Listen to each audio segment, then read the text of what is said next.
ఆంధ్రప్రదేశ్లో పోలింగ్ అనంతరం చెలరేగిన అల్లర్లైతేనేమి గొడవలపై క్షేత్రస్థాయిలో సిట్ బృందాలు దర్యాప్తు చేస్తున్నాయి. పల్నాడు, అనంతపురం, తిరుపతి జిల్లాలో విచారణ చేస్తున్నాయి. ఏం జరిగిందనే దానిపై నేరుగా పోలీసులతో బాధితులతో కలిసి ఆరా తీస్తోంది సిట్ బృందం. తాడిపత్రిలో అటు అదనపు బలగాలు మోహరింపు చేశారు. ఇటు పల్నాడులో కూడా పారామిలిటరీ బలగాలు మోహరించారు.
అటు క్షేత్రస్థాయిలో సిట్ బృందం పర్యటిస్తున్న ఆంధ్రప్రదేశ్లో, అలాగే అల్లర్లు జరిగిన ప్రాంతాలు ఇవాళ పర్యటించే అవకాశం కనిపిస్తోంది.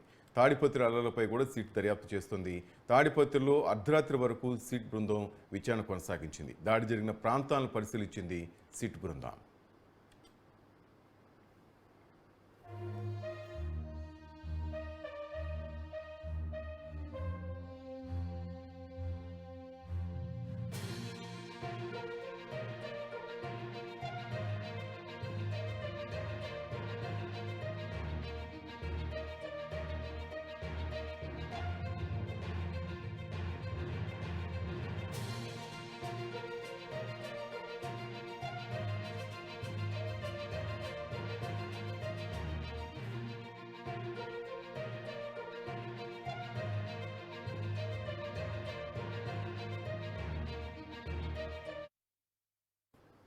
రైట్, మొత్తం మీద సిట్ బృందం క్షేత్రస్థాయిలో పర్యటిస్తోంది. అసలు అల్లర్లు జరగడానికి కారణం ఎవరు, ఎందుకు అల్లర్లు జరిగాయి అంటూ అటు బాధితులైతేమి పోలీసులతో కలిసి విచారణ మొదలుపెట్టింది. ఇవాళ ప్రత్యక్షంగా కొంతమందిని కలిసే అవకాశం కనిపిస్తుంది. ముఖ్యంగా తాడిపత్రిలో ప్రతి ప్రాంతాన్ని పరిశీలిస్తుంది. అర్ధరాత్రి వరకు సిట్ బృందం పర్యటించింది. అలాగే కేతిరెడ్డి ఇంటి ఇళ్ళు అయితేనేమి, ఇటు జేసీ ఇంటిని దగ్గర కూడా పరిసరాలను పరిశీలిస్తూ అక్కడ ఈ గొడవలకు కారణం ఎవరైన విషయాలపై సిట్ బృందం ఆరా తీస్తుంది. అటు పల్నాడు జిల్లా, అనంతపురం జిల్లాలో కూడా అక్కడ జరిగిన అల్లర్లకు సంబంధించి సిట్ బృందం దర్యాప్తు వివరాలు సేకరిస్తోంది. మరిన్ని అప్డేట్స్ మా ఏపీ ఇన్ఛార్జ్ కాశీరావు నాడు తెలుసుకుందాం. కాశీరావు, చెప్పండి, ఏంటి సిట్ బృందం ఇవాల్టి పర్యటన విశేషాలు?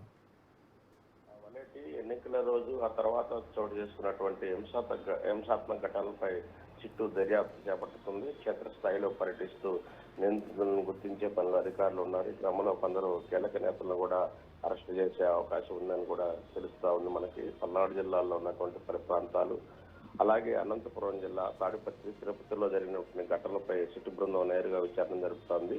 హింసాత్మక ఘటనలపై నమోదైనటువంటి ఎఫ్ఐఆర్ను కూడా పరిశీలించింది. అల్లర్ల ఘటనకు సంబంధించి ప్రాథమిక ఆధారాలు సిట్కు చేరినట్టు కూడా మనకి సమాచారం ఉంది. దర్యాప్తులో భాగంగా ప్రత్యేక విచారణ బృందం తిరుపతిలో పద్మావతి మహిళా యూనివర్సిటీలో కూడా విచారణ చేపట్టారు. చంద్రగిరి తెలుగుదేశం అభ్యర్థి పులివర్తి నానిపై తిరుపతి మహిళా యూనివర్సిటీ ప్రాంగణంలో హత్యాయత్నం జరిగిన విషయం కూడా మనందరికీ తెలిసింది. అదనపు ఎస్పీ సౌమ్యలత, అలాగే డిఎస్పీ రవి మనోహర్చారి బృందం ఆ రోజు జరిగినటువంటి ఘటనపై పూర్తి వివరాలు సేకరించారు. హింసాత్మక ఘటనలపై నమోదైనటువంటి కేసుల వివరాలను స్థానిక పోలీసుల అధికారుల నుంచి కూడా తీసుకున్నారు. దీనిపై త్వరలో కూడా నివేదిక సమర్పించే పనిలో అయితే సిట్ బృందం ఉంది. అనంతపురం తాడిపత్రిలో జరిగినటువంటి రాళ్ల దాడులు, ఘర్షణలపై విచారణ చేపట్టేందుకు ఈ రోజు సిట్ బృందం విజయవాడ నుంచి అనంతపురం చేరుకుంది. తాడిపత్రిలో పోలింగ్ రోజు, అలాగే మన్నాడు జరిగినటువంటి ఘర్షణలపై కూడా దర్యాప్తు అధికారులు విచారణ చేపట్టారు. తాడిపత్రిలో రాళ్ల దాడులు, అల్లర్లు జరిగినటువంటి ప్రాంతాల్లో 2 రోజుల పాటు క్షేత్రస్థాయిలో పరిశీలించినటువంటి సిట్ బృందం విచారించనుంది. అయితే ఈ ఉదయం తాడిపత్రిలో, ఆ తర్వాత అనంతపురంలోనూ విచారణ చేపట్టే పరిస్థితి అయితే ఉంది. ఇంకా మరికొన్ని కేసుల్లో నమోదైనటువంటి ఎఫ్ఐఆర్లను ఐజీ వినీత్ బెజ్లాల్ నేతృత్వంలో ఉన్నటువంటి బృందం దర్యాప్తు సమీక్ష చేస్తా ఉంది. ఆయా జిల్లాల్లో అల్లర్లతో సంబంధమైనటువంటి కొందరు రాజకీయ పార్టీ నేతలను అరెస్టు చేసే అవకాశం కూడా ఉన్నట్లు మన దగ్గర సమాచారం ఉంది. ఆరోపణలు ఎదుర్కొంటున్నటువంటి పోలీసు అధికారులపైన కూడా చర్యలు తీసుకువచ్చాయని కూడా మొత్తం మీద తెలుస్తోంది. మొత్తం మీద ఎన్నికల అనంతరం అంటే ఎన్నికల రోజు జరిగినటువంటి అల్లర్లు, అలాగే ఎన్నికల అనంతరం జరిగినటువంటి అల్లర్లపై కూడా సిట్టు బృందం లోతుగా అధ్యయనం చేస్తా ఉంది. ముఖ్యంగా పల్నాడు జిల్లాలో ఎన్నికల అనంతరం పెద్ద ఎత్తున ఘర్షణలు చోటు చేసుకున్న కూడా విషయం కూడా తెలిసింది. పోలీసులు ఎఫ్ఐఆర్లు నమోదు చేశారు. అయితే ఆ ఎఫ్ఐఆర్లను కూడా సిట్టు బృందం అధికారులు క్షుణ్ణంగా పరిశీలించడం కూడా జరుగుతూ ఉంది. అక్కడ నాటు బాంబుల తయారీ కావచ్చు, అలాగే ఒక వర్గం మరొక వర్గంపై దాడులు, బాంబు దాడులు, అలాగే పెట్రోల్ బాంబుల దాడులు సైతం రెండు వర్గాలు పెట్రోల్ బాంబులు దాడులు సైతం కూడా చేసుకున్న పరిస్థితి, పలువురికి తీవ్ర గాయాలైనటువంటి పరిస్థితి, మొత్తం పల్నాడు జిల్లా కూడా భయంతో కంపించిన పరిస్థితి అయితే కూడా మనకు తెలిసిన విషయం. అయితే ఈ విషయాలన్నింటినీ కూడా సిట్టు బృందం లోతుగా అధ్యయనం చేసి ఎవరైతే నిందితులు ఉన్నారో వాళ్ళని కూడా అరెస్ట్ చేసే పరిస్థితి అయితే ఉంది. మొత్తం మీద ఎవరైతే దీంట్లో ముఖ్య పాత్ర పోషిస్తున్నటువంటి వివిధ పార్టీలకు సంబంధించినటువంటి, ముఖ్యంగా వైసీపీ అలాగే తెలుగుదేశం పార్టీకి సంబంధించినటువంటి ముఖ్య నేతలను కూడా అరెస్ట్ చేసే పరిస్థితి ఉన్నట్టుగా కూడా మనకు తెలుస్తుంది. మొత్తం వినీత్ బెజ్లాల్ నేతృత్వంలో ఉన్నటువంటి సిట్టు బృందం లోతుగా అధ్యయనం చేసి నిష్పక్షపాతంగా దర్యాప్తు కొనసాగించి ఎవరైతే ఈ దాడులకు కారకులయ్యారో వాళ్ళందరినీ కూడా అరెస్ట్ చేసే పరిస్థితి అయితే మనకు కనిపిస్తా ఉంది. వలేటి రైట్, మొత్తం మీద సిట్టు బృందం ఒక అవగాహనకు వచ్చిందా? వాళ్ళ దర్యాప్తులో ఏ విషయాలు వెలుగులోకి వస్తూ ఉన్నాయి కాసి? అంటే ముఖ్యంగా పల్నాడు జిల్లాల్లో జరిగినటువంటి అల్లర్లు అయితేనేమి, అలాగే తాడిపత్రికి సంబంధించినటువంటి అల్లార్లు అయితేనేమి, అలాగే తిరుపతిలో పద్మావతి ప్రాంగణంలో తెలుగుదేశం పార్టీకి సంబంధించినటువంటి అభ్యర్థి పులివర్తి నానిపై జరిగినటువంటి అత్యాత్నానికి సంబంధించిన విషయానికైతే మొత్తం మీద బృందం లోతుగా అధ్యయనం చేస్తుంది. అంటే ముందు ప్రణాళిక ప్రకారంగానే ఈ అల్లర్లు కొనసాగినట్లుగా కూడా సిట్ బృందం ప్రాథమికంగా నిర్ధారణకు వచ్చినట్లు కూడా తెలుస్తుంది. అయితే ఈ అల్లర్ల వెనక ఎవరెవరు ఉన్నారు, ఈ అల్లర్ల ప్రేరేపడానికి కారకులైనటువంటి ఈ రాజకీయ పార్టీల్లో ఉన్నటువంటి ప్రముఖులను కూడా గుర్తించే పనిలో సిట్ బృందం ఉంది.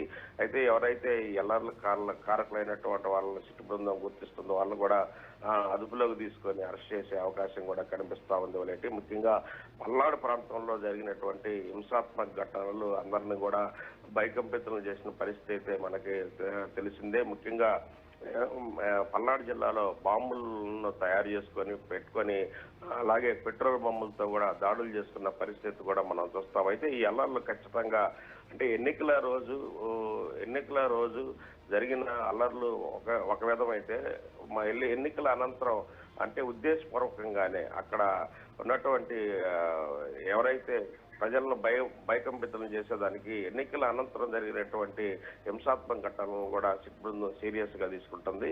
ఈ అల్లర్ల వెనక ఎవరైతే ఉన్నారో వాళ్ళందరినీ కూడా అరెస్ట్ చేసే పరిస్థితి అయితే ఉంది. సిట్ బృందం అయితే మాత్రం లోతుగా దర్యాప్తు కొనసాగిస్తుందని చెప్పుకోవాలి. Valeti thank you Kasirao.